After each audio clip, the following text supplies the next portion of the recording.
Mr. Vice Chairman, Sir, I rise to support the Plantations Labour Amendment Bill brought up by the government for our consideration.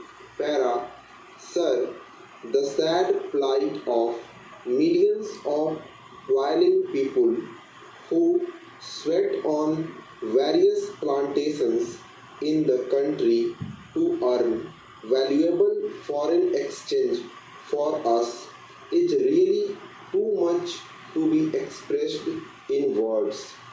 These workers live and work in most inhuman and pitiable conditions. These plantations include tea, coffee, cinchona, rubber, etc. And as we know, tea alone is one of the major foreign exchange earners of our country.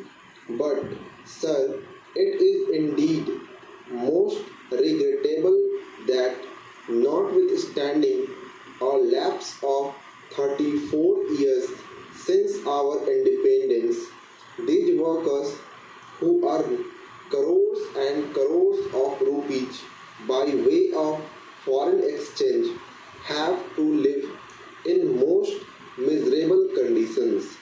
They live in houses that are most insecure and collapse frequently.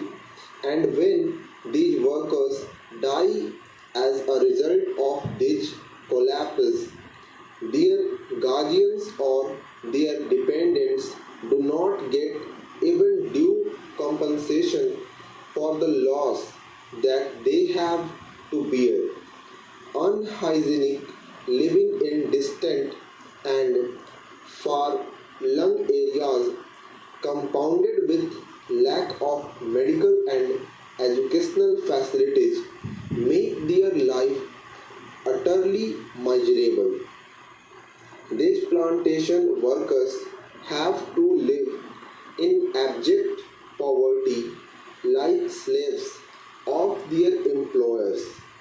And as we know, most of these plantations are still foreign owned establishments, last vestiges of the colonial rule, the British rule, and as I said, it is a matter of deep regret for all of us that despite enacting an act, the Plantations Labor Act 1951, we have not yet been able to effect any improvement in their conditions.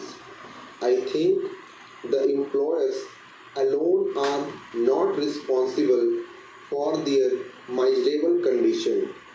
We are also as much responsible as they are because although we could enforce the enactment and we could improve their conditions much earlier, we have failed in doing so.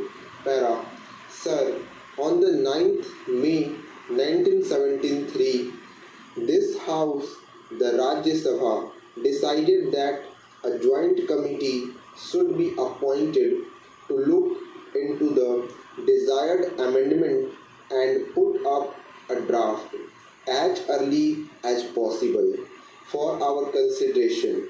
On the 26th May 1973, the Lok Sabha also adopted our resolution, our motion, with the result that a 45-member committee in which 15 representatives were from the Rajya Sabha and 30 from the Lok Sabha was appointed to look into the matter. Para, this committee was to submit its report